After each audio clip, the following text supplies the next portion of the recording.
그러면 '이게 기회다.' 싶어서 좀 어필을 했죠. "내가 이런 일을 하는 사람인데 우리 업무 요새 너무 핫하다." 그렇게 어필을 했더니 굉장히 호의적으로 피드백이 와서 그때부터 이제 굉장히 수월하게 이제 승인이 나더라고요. 네, 안녕하세요. 여러분, 오늘은 정말 특별한 게스트분을 모셨는데요. 지금 뉴욕에서 대형 로펌 파트너를 하고 계시고 또 뉴욕대학교에서 법대 겸임교수를 재직 중이신 한 변호사님입니다. 안녕하세요. 안녕하세요. 뉴욕 한변이라고 합니다. 네, 보시는 분들을 위해서 자기소개를 조금만 해주시죠. 네. 앞서 설명하신 것처럼 저는 2014 년에 로스쿨을 졸업하고 지금 벌써 10년 차 로펌에서 변호사로 활동하고 있고요. 제 전문 분야는 저는 이제 큰 틀에서는 이제 조세 전문 변호사라고 할 수 있는데 그 안에서도 저는 신재생에너지 산업 개발을 중점으로 자문하고 있습니다. 그러면 변호사님 배경에 대해서 잠시만 설명해 주실 수 있나요? 한국에서 이제 그 고등학교를 다니시다가 대학 진학을 위해서 미국으로 오셨었죠?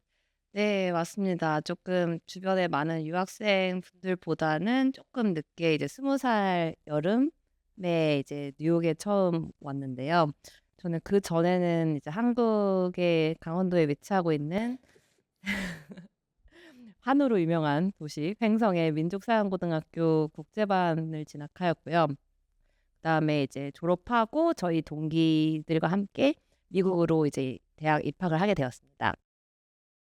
그러면 처음에 미국 오셨을 때 어려운 점 없으셨어요? 이제 대학교 1학년으로 적응하는 게 쉽진 않았을 것 같은데.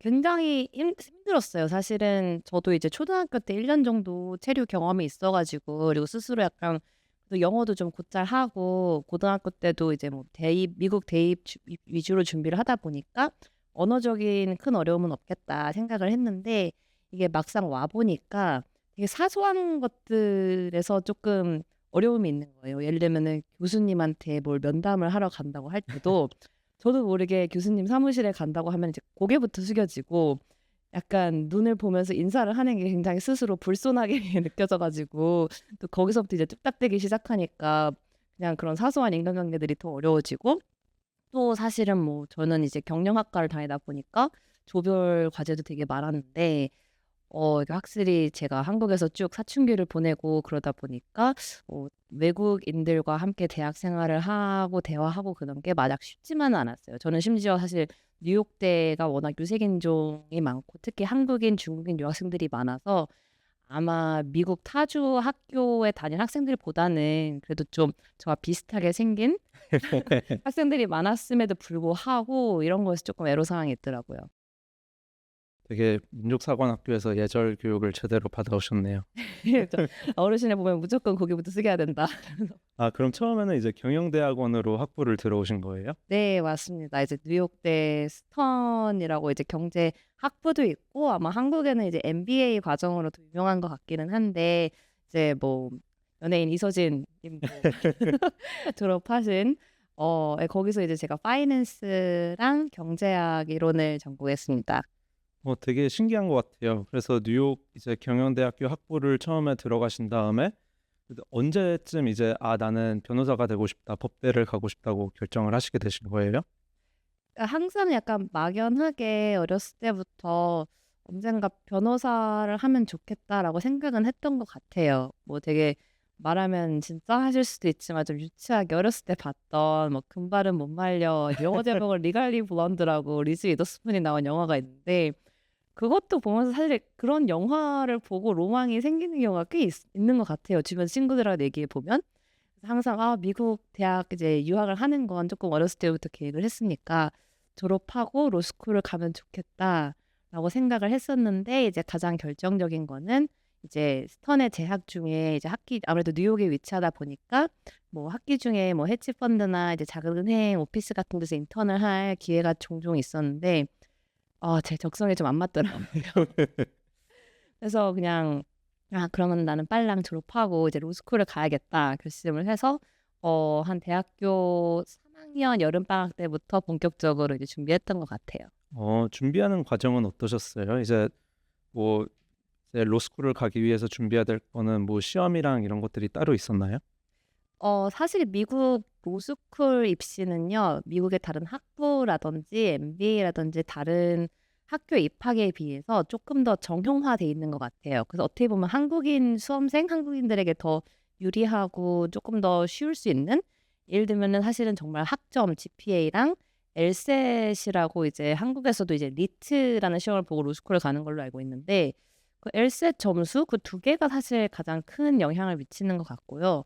오히려 학부 입학 때처럼 무슨 과외 활동을 한다든지 무슨 리더십을 발휘하는 그런 걸 보여줘야 된다든지 그런 건 다소 덜한 걸로 알고 있어요. 음. 그러면 이제 현재 상황으로 넘어가 볼까요? 네. 외국인으로서 또 특히 여성으로서 파트너까지 가는데 되게 어려움이 많았을 것 같아요. 뭐 특별히 기억에 남는 일이나 뭐 아니면은 이제 다른 비슷한 어린 친구들을 위해서 해주시고 싶은 말이 있으신가요? 이거는 사실 꼭 파트너라는 타이틀을 떠나서 아마 저희 업계에서도 이제 5년 이상 이제 좀 점점 연차가 시니어해질수록 많이들 느낄 것 같은데, 이제 어느 미팅 룸을 들어가든, 그리고 또는 이제 요새는 이제 코로나 이후로는 줌으로 되게 컨퍼런스 콜을 많이 하는데, 그런 걸 들어가도 인원수는 30명인데 거기서 뭐 "내가 유일한 동양인이다." 또는 뭐 "여자가 뭐 한 3 명밖에 없다." 이런 경우가 왕왕 있거든요. 사실 이게 그래서 뭐 "그게 어떤데?" 하라고 하실 수도 있지만, 사실 나와 비슷한 뭐 나랑 비슷하게 생긴 뭐 인종의 사람이 같은 공간 안에서 업무를 할 때 없다는 거는 생각보다 쪼끔 심리적인 위압감을 주는 것 같아요. 또는 이제 뭐 누구를 벤치마킹해서 롤 모델로 삼고 싶다 해도 제 입장에서는 저랑 그래도 조금 비슷한 핸디캡이라고 말하면 좀 그렇지만, 그래도 조금 비슷한 상황에 처해 있는 사람을 보고 벤치마킹을 하고 싶은데 그런 게 좀 부족한 경우도 있고요. 사실 그래서 저는 이건 사실 뭐 다른 백인 여성분들도 많이 저에게 조언을 해 주시는 건데, 사실 이제 아직까지는 굳이 나와 꼭 비슷한 인종, 나와 비슷한 뭐 여성 뭐 롤 모델을 찾기보다는 차라리 그냥 좀 조금 다른 뭐 백인 남자라든지 조금 완전히 반대되는 상황이라도 그런 롤 모델이나 아니면은 뭐 그런 사수와 같이 관계를 잘 유지해 나가면서 도움을 받는 것도 장기적으로는 도움이 많이 된다고 조언을 들었습니다. 그런데 사실 되게 말이 쉽지 되게 마음에 맞는 사수를 찾는 것도 힘들고 또 그 사람이랑 마음이 맞아 가지고 오래 일을 하는 것도 힘들잖아요. 네. 이제 그러면 이제 막 시작하는 1 년차, 2 년차 변호사들을 위한 조언들이 있을까요? 아 네. 이거는 사실 제가 사회 초년생일 때 굉장히 어려워했던 사안이라서 좀 할 말이 많은데요. 제가 이제 처음 입사한 회사는 이제 제가 조세 전문 업무를 맡는다고 말씀드렸잖아요. 근데 조세 팀이 굉장히 컸어요. 그래서 굉장히 주니어 연차 친구들도 많았고 되게 파트너 뭐 시니어 연차 분들도 많았는데, 그러다 보니까 조금 애로사항이 그 안에서 이제 좀 소그룹으로 나뉘는 거예요. 예를 들면 뭐 파트너 이분은 항상 뭐 이 시니어와 일한다, 이 주니어와 일한다. 이렇게 팀이 보이지 않는 팀이 다 짜여 있었어요. 근데 이제 저 같은 경우는 신참으로서, 이것도 좀 되게 우스운 일이긴 한데, 본인 오피스가 본인이 앉아 있는 사무실이 어디에 위치하느냐에 따라서도 그게 좀 갈리는 것 같거든요. 예를 들면 저는 그때 조세팀 주 멤버가 앉아 있는 층하고 다른 층에 약간 따로 앉아 있었어요. 그러다 보니까 하다못해 뭐 간식을 먹으러 갈 때, 화장실을 갈 때 뭐 이럴 때마다 마주치고 그때 뭐 네트워킹을 하고 해야 되는데 그런 기회도 없고 하다 보니까 이 업무도 저한테 좀 덜 맡겨 주시는 것 같고, 또 저도 사실 성격상 막 엄청 적극적으로 나가서 스몰 토크를 하고 뭐 일 달라 뭐 자기 PR을 하고 그런 게 어려웠어요. 대부분 사실 초년생일 때 그런 거를 잘하시는 분들은 많지 않을 거라고 생각이 됩니다. 그래서 이제 그때 저도 한 2-3년 동안 고민을 많이 하다가 '아 이러면 차라리 이직을 해야겠다.' 찾기 시작했어요. 근데 이직을 하면은 이제 좀 좋은 장점 중에 하나가, 이제 회사 차원에서 우리는 그냥 "이 분야에 어쏘를 뽑겠다."라고 공지가 나가는 경우도 있지만, 또 상당히 많은 경우는 어떤 특정 파트너가 내 업무를 도와줄 뭐 3 년차 어쏘가 필요할 것 같다." 뭐 아니면 "주니어를 키우고 싶다." 이런 식으로 어떤 그 개인 파트너의 니즈에 따라서 공시가 나는 경우도 굉장히 많거든요. 그래서 저는 그때 그런 자리를 찾았던 것 같아요. 그때 막 파트너가 되셨던 어떤 이제 분께서 이제 자기가 팀을 꾸려야 되기 때문에 주니어를 찾고 계셨고, 제 입장에서도 그래도 자기가 뽑은 주니어면은 결국엔 당연하게 자기 사람인 거잖아요.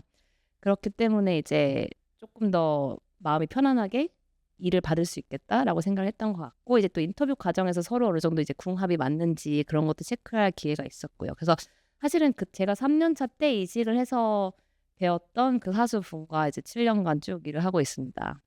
되게 멋있는 것 같아요.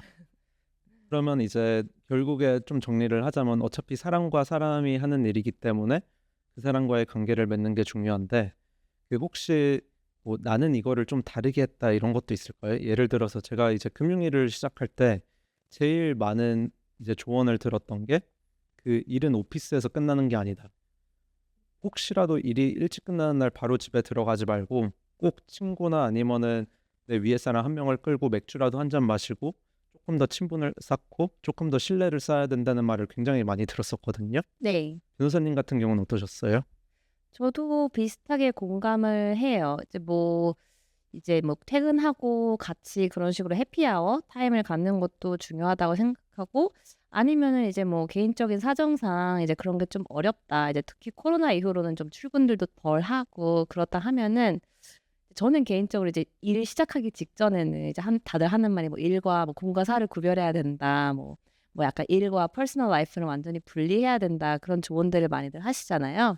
근데 이제 저도 그렇게 생각했는데, 이게 업무를 굉장히 가까이서 오랫동안 하다 보면은 사실 이 말 저 말 다 할 수밖에 없어요. 뭐 "내가 어제 휴가를 갔는데 뭐 너 이런 게 너무 좋았다." 아니면 뭐 "누구랑 밥을 먹었는데 이런 일이 있었다." 그러니까 그런 대화를 하는 것에 대해서 물론 당연히 뭐 어느 정도 선은 있어야 되겠지만, 약간 친분을 자연스럽게 쌓는 거를 꼭 '아 나는 이제 웍 사람들하고는 이런 건 하지 않아야겠다.' 이런 좀 강박은 버리시는 것도 좋을 것 같아요. 결국엔 다 진짜 사람과 사람이 하는 일이고, 또 제가 느끼기에는 그냥 똑같은 잘못을 해도 결국에는 쪼끔 친분이 있는 사람이 하면은, 왜냐면 사실 그렇게 치명적인 사고는 없거든요, 저희 업무에서는. 뭐 사람 목숨이 왔다 갔다 하는 일도 없고, 사실 쪼끔 누군가가 총대 메고 픽스해 주면은 고쳐지는 일이 많은데, 그럴 때 결국에는 이게 인간적으로 우리가 신뢰, 어느 정도 이렇게 관계가 빌드업 돼 있는지가 굉장히 큰 차이를 만드는 것 같아요. 정말 좋은 말씀인 것 같아요. 사실 저도 일을 하다 보면은 이제 가끔씩 제가 누구의 커버를 해 줘야 되거나 누구의 실수를 해줄 때 친분이 있는 사람은 '아 뭐 당연히 그럴 수도 있지.'라고 하는 반면에 너무 사소한 실수여도 평소에 그렇게 마음이 안 가던 친구면은 쪼끔 다른 감정을 느끼게 되는 것 같더라고요. 네, 맞아요. 그리고 일을 도와주는, 예를 들면 주니어 입장에서도 어차피 해야 될 일이지만 사수랑 그래도 친하고 이 사람이 인간적으로 내 편의를 좀 봐주는 이제 그 정도 사이가 되었다 하면은, 일을 해도 좀 야근을 해도 좀 덜 억울한 느낌? 그럼 자연스럽게 이제 뭐 워크 프로덕트도 괜찮게 나오는 것 같고, 그래서 선순환인 것 같습니다. 그러면 이제 좀 테이블을 돌려서 이제 시니어의 입장으로서 이제 여러 뭐 다른 주니어들이랑 일을 해 보셨을 거 아니에요. 네. 같이 일을 하셨던 친구들 중에서 쪼끔 기억이 남는 친구들도 있을까요?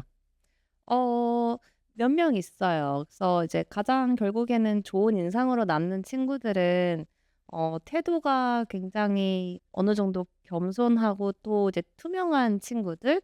이제 흔히들 이러잖아요. 특히 미국에서 직장 생활을 하면은 뭐 자기 PR을 되게 잘해야 되고 자신감도 있어야 되고 뭐 적극적이어야 된다. 그러니까 그 말이 아주 틀린, 사실 맞는 말이에요. 맞는 말인데, 사실 저는 진정한 자신감은 또 자기가 뭘 할 줄 알고 뭘 못하는지에 대해서 투명하게 대화할 줄 아는 뻔뻔함이라고 생각을 하거든요.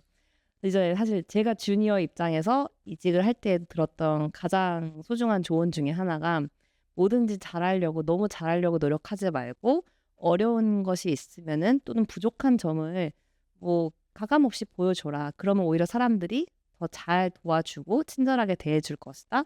이 말이 저는 개인적으로 첫 그 3 년차 때 이직을 할 때 굉장히 마음에 와 닿았는데요. 저도 이제 매니저 입장이 돼 보니까 뭔가 이렇게 업무를 맡겼을 때 뭐 "오케이." 하고 뭐 굉장히 너무 자신감 넘쳐서 사라져 놓고는 마지막에 좀 말도 안 되는 아웃풋을 갖고 오는 친구보다는, 그냥 쪼끔 뭐라고 해야 되지? 쪼끔 애기 같아 보여도 이거 잘 모르겠는데 이거 어떻게 하는 거냐. 난 이런 거 처음 해 본다." 하고 좀 빨리빨리 피드백을 주고 하면은 저도 한 마디라도 더 도와주고 싶어지는 그런 경향이 있는 것 같아요. 그러고 지금 또 NYU에서 이제 그 법대에서 겸임 교수로 활동을 하고 계시잖아요. 네, 마침 지지난주에 종강을 하고 사실은 제가 이번 주 금요일까지 기말고사 채점을 성적 마감을 해야 돼서 다 프린트해서 지금 집에 쌓여 있습니다. 회사 일만으로 충분히 바쁘셨을 텐데 또 이제 이 출강을 하시게 된 계기가 있으신가요? 이거를 사실 회사가 들으면 안 좋아할 수도 있는데 가장 처음에 정말 가장 솔직한 이유는 아, 내가 로펌 더 이상 못 다니겠다. 엑셀 옵션이 필요하다. 그래서 생각한 게 이제 워라밸 좋은 직종 중에 뭐가 있을까? 약간 그쪽으로 생각을 하다가 그래도 이제 제가 뭐 PhD가 있는 것도 아니고 무슨 뭐 이렇게 가르쳐 본 기록이 있는 것도 경험이 있는 것도 아니기 때문에 조금 강의 평가 레코드라도 만들려면은 이제 겸임 교수 경력을 좀 쌓는 게 도움이 되지 않을까 해서 그 당시 이제 정말 맨땅에 헤딩하자 이런 심보로 뭐 다른 학교들 교수들 실라버스들을 이제 참고해서 강의 계획표 만들고 NIU가 이제 아무래도 제 모교다 보니까 모교부터 시작하자 해서 로스쿨 이제 그 텍스 프로그램 학장님께 레주메랑 계획표 보내서 부탁했습니다. 제가 출강하고 싶다고요. 아, 그냥 직접 이게 공고가 난 게 아니라 학장님께 바로 다이렉트로 연락을 드린 건가요? 네, 그냥 제가 정말 어필을 했어요. 뭐 이제 조지타운이라든지 다른 몇 개 좋은 로스쿨 제가 강의 시간표 이제 강의 오퍼링을 찾아보니까 제가 주 업무로 하는 이제 신재생 또는 환경 친화업 관련 강의들이 좀 있더라고요. 근데 NIU는 없는 거예요. 어. 저는 이게 기회다 싶어서 좀 어필을 했죠. 내가 이런 일을 하는 사람인데 우리 업무 요새 너무 핫하다. 특히 바이든 이제 대통령 이제 새 법안을 그때 뭐 이제 엔액트 하면서 이쪽 분야의 딜도 너무 많고 이쪽에 대해서 학생들을 트레이닝 시키면 취직이 잘 될 거다. 근데 로스쿨 입장에서는 이제 취업률이 최고 관건이잖아요. 그렇게 어필을 했더니 굉장히 호의적으로 피드백이 와서 그때부터 이제 굉장히 수월하게 이제 승인이 나더라고요. 그럼 평소에도 학장님과 연락을 하고 지내셨던 건가요? 아니면 이번에 갑자기 일을 하시다가 약간 어, 콜드 이메일로 보내신 네, 건가요? 바로 콜드 이메일이었어요. 물론 이제 제가 아무래도 이제 로스쿨, NIU 로스쿨 졸업생인 게 그래도 하나의 뭐랄까 좀 그래도 유리한 팩터로 작용을 했겠죠. 이제 저도 그거를 강조했고요. 내가 NIU 학부도 나왔고 JD도 졸업했고 LLM도 파트타임으로 했었다. 너무 좋았다. 제가 이제 기여를 하고 싶다. 졸업생으로서 뭐 그런 앵글로 접근을 하고 계획표를 이제 만들어서 보내드렸더니 이제 학장님께서 다른 이제 교수님들을 이제 카피하셔서 좀 피드백을 저로 하여금 받게 하고 저도 이제 그 피드백을 감안해서 이제 계획표를 좀 수정해서 보내드렸더니 이제 몇 번의 이제 조금 행정적인 걸로 이제 조율을 한 다음에 바로 그 다음 해부터 이제 봄학기 강의를 개설하자 해서 올해 봄학기가 이제 제가 두 번째 강의를 연 거였어요. 너무 멋있네요. 그럼 앞으로의 또 계획이 따로 있으신 건가요? 일단은 이제 첫 임용이라고 해야 되나 이제 경영 교수라도 임용이라는 말이 이제 적합한지 모르겠는데 5년 단위로 이제 계약을 했어요. 그래서 앞으로 향후 그래도 3년은 하지 않을까 싶고 이제 저도 이제 열심히 강의 평가를 PDF화해서 모으고 있습니다. 어, 그럼 이제 그 변호사님의 수업을 듣고 계신 학생들이 이 수업을 통해서 어떤 거를 배웠으면 좋겠다고 생각하시나요? 이거는 제가 이제 학장님께 처음 연락 드릴 때도 제가 강조했던 점이고 저도 이제 강의 계획을 할 때 신경을 썼던 부분인데요. 저도 이제 로스쿨을 3년은 이제 JD 과정으로 다녔고 이제 일하면서 2년 정도는 파트타임으로 이제 텍스 LLM 프로그램이라고 있는데 그렇게 총 5년을 다녔어요. 근데 항상 느낀 게 조금 로스쿨 모든 학교가 사실 그렇겠지만 좀 과정이 실무랑은 너무 분리돼 있다고 느꼈거든요. 물론 정말 제대로 된 실무야 이제 배우면서 온도잡 트레이닝이라고 하지만 그래도 이제 로스쿨이 나름 프로페셔널 스쿨인데 그래도 조금은 실용적인 스킬을 배울 수 있는 강의가 있으면 좋지 않겠나 싶어서 그 점을 제가 이제 학장님께 많이 건의를 드렸고 실제로 저도 강의를 짤 때 절반 정도는 이제 이론적인 내용으로 구성을 하고 나머지 절반은 제가 이제 실제로 템플릿 이제 무슨 뭐 M&A 계약서라든지 무슨 뭐 대출 뭐 은행에서 이제 론 받는 그런 걸 이제 템플릿을 만들어 가지고 같이 이제 네가 만약에 빌리는 채무자를 대리한다면은 어떤 식으로 마크업을 할 것이냐 이런 거를 실시간으로 이제 학생들하고 뭐 논의도 해 보고 뭐 약간 내고하는 그런 시뮬레이션도 해 보면서 쪼끔 실무 중심으로 짜 보았어요. 약간 케이스 스터디 비슷하네요. 네. 다만 이제 제가 학생 때 워낙 수업 참여라든지 발표라든지 콜드콜링을 싫어했기 때문에 그거를 감안해서 아무도 콜드콜링 하지 않고 약간 제가 떠먹여지는 식으로 강의를 구성해 봤습니다. 음. 그럼 혹시 변호사님 수업을 듣는 친구들 중에서 한국 친구들도 있었나요? 이번 학기에 한 분 계셨어요. 한 분 계셨고 제가 알기로는 아마 다른 분야 일을 하시다가 텍스 쪽으로 이제 다시 바꾸고 싶어서 LLM 과정을 들으시는 분으로 알고 있습니다. 자, 그러면 이제 조금 되돌아가서 로스쿨 이야기를 한번 해볼게요. 사실 미국 로스쿨이 굉장히 어렵다고 알려져 있는데, 한국에서 이제 고등학교까지 다니시다가 유학 왔을 때 이제 문화적으로나 언어적으로나 혹시 어려웠던 점은 없었는지, 아니면 혹시 있었다면 어떻게 이겨냈는지 알고 싶습니다. 저는 아직도 기억나요. 로스쿨 개강한 날 첫날 딱 그 시빌 프로시저라고 이제 민법 강의였는데 진짜 첫 수업이었는데 딱 문을 열고 들어갔는데 아마 그게 90명 강의였던 걸로 기억을 하는데 너무 백인들이 많은 거예요. 약간 거기서 오는 위압감이 나는 지금 미국에서 대학을 4 년이나 다녔는데도 정말 이제서야 낯선 이국 땅에 와 있는 느낌? 사실 그때 쪼끔 충격이 컸어요. 되게 도망치고 싶었고 또 무엇보다 이제 많이들 이제 아시는 것 같은데 미국 로스쿨들이 이상하게 좋아하는 강의 시스템 중에 하나가 그 소크라테식 메소드라고 막 불러서 질문을 해요. 근데 저는 그런 거 정말 싫어하거든요. 그냥 발표 자체를 저는 별로 좋아하지 않습니다. 그래서 일단 말하는 것도 쑥스럽고 거기다 영어로 이렇게 미국 애들이 수십 명씩 앉아 있고 또 다 애들이 다 말도 잘하고 말하는 걸 또 굉장히 좋아해요. 그래서 되게 그게 스트레스를 많이 받았던 것 같아요. 근데 그나마 가장 쪼끔 도움이 됐던 것 중에 위로가 되었던 것 중에 하나가 이제 1 학기를 마치고 이제 뭐랄까 이제 성적이 나오잖아요. 성적을 한번 받고 그러면 애들이 많이 겸손해져요. 스스로 많이 겸손해집니다. 그래서 2 학기 때부터는 쪼끔 다들 chill해져요. 좀 발표도 이제 이 친구들이 덜 하고 저도 이제 덩달아 이제 좀 묻어가는 식의 방식을 택했던 것 같습니다. 그러면 이제 로스쿨 다닐 동안 이제 취업 활동은 어떻게 하셨어요? 이거는 사실 저 때랑 그렇게 말하니까 되게 옛날 사람 같지만 저 때랑 요즘 때랑 좀 많이 바뀐 걸로 알고 있어요. 이제 저희 때는 굉장히 이제 좀 정형화돼 있었어요. 정말 한국의 무슨 뭐 공채 여름과 하반기 공채 이런 느낌으로 이제 1 학년이 끝나면은 바로 그 여름 방학에 이제 인턴을 좀 하고 8월 달쯤에 이제 학교 커리어 오피스랑 상담을 해서 이제 내가 원하는 로펌 뭐 20개 30개 리스트를 추려요. 거기에 이제 지원을 하면은 이제 8월 초쯤에 이제 뉴욕에 저 같은 경우는 타임스퀘어에 있는 더블트리 힐튼 호텔에서 3일 동안 이제 인터뷰 윅을 가집니다. 그럼 이제 호텔 방마다 이제 로펌 리크루팅 이제 파트너분들이 두세 분씩 이제 와 계시고 저는 이제 그 3일 동안 아침 9 시부터 오후 5 시까지 20분 단위로 진짜 스피드 데이팅 마냥 방마다 들러서 인터뷰를 하는 거예요. 그래서 이제 이 방에서 이제 20 분간 막 어필을 하고 중간에 이제 5분 쉬는 타임 동안 열심히 다음 방을 찾아가 가지고 또 인터뷰를 하고 그런 식인데 이게 이제 그냥 한 가지 웃긴 점은 호텔이다 보니까 엘리베이터가 이제 되게 타임스퀘어니까 관광객도 많을 거 아니에요. 엘리베이터가 항상 바빠요.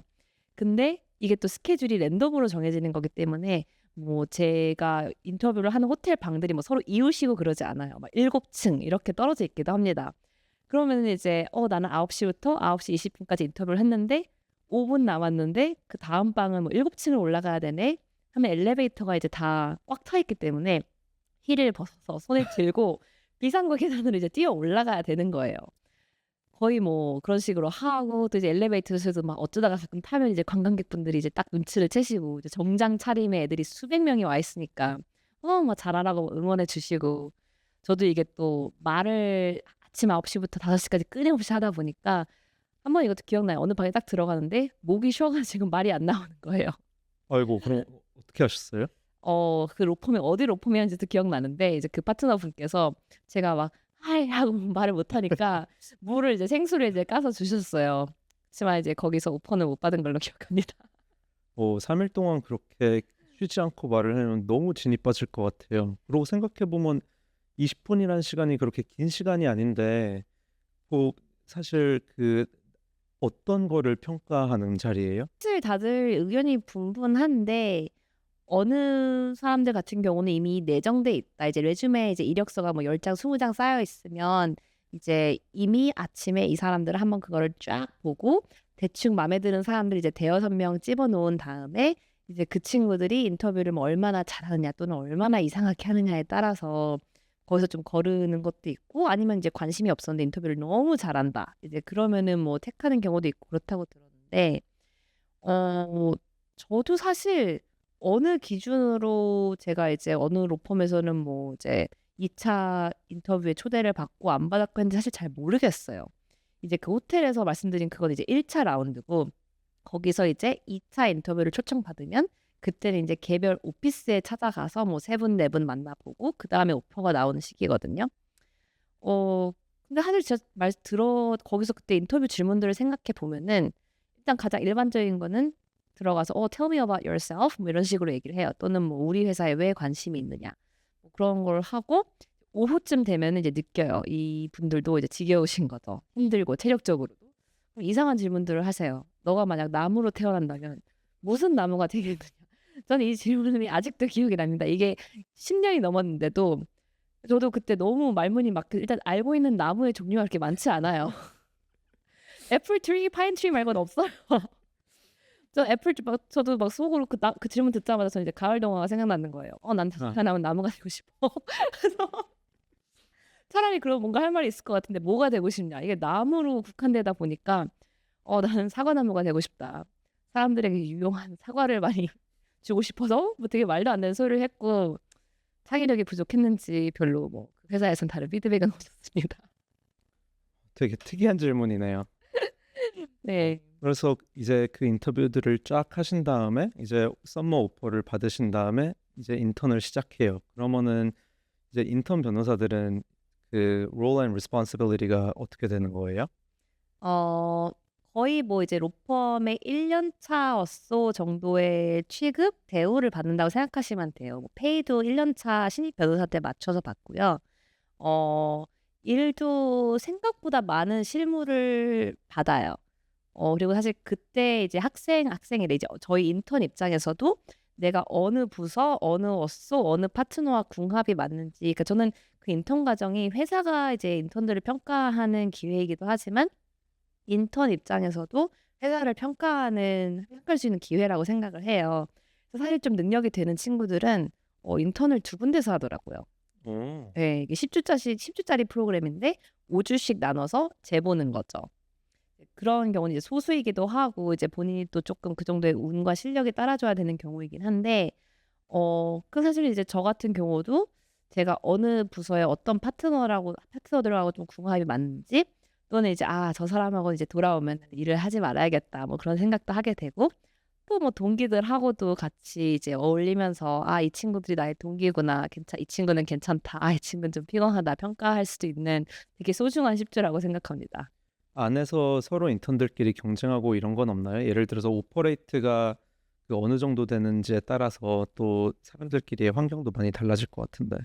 맞아요. 그게 이제 저희 때만 해도 사실은 이제 썸머 인턴을 하면은 정말 큰 사고를 치지 않는 이상 뭐 99% 이상 오퍼를 받는다가 약간 불문율이었거든요.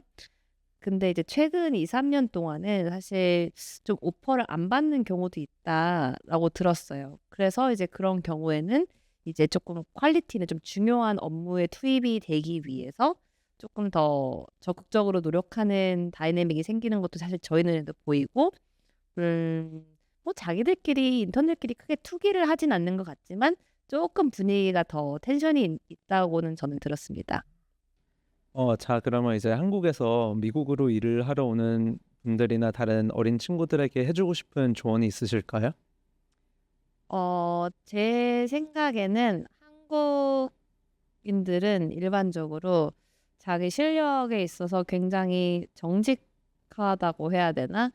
겸손한 면이 있어요. 그러니까 이게 당연히 요즘 세대 친구들은 그래도 옛 세대에 비해서는 자기 PR도 잘하고 뭐 마케팅 쪽으로도 강점을 가지고 있고 그런 걸 아는데요.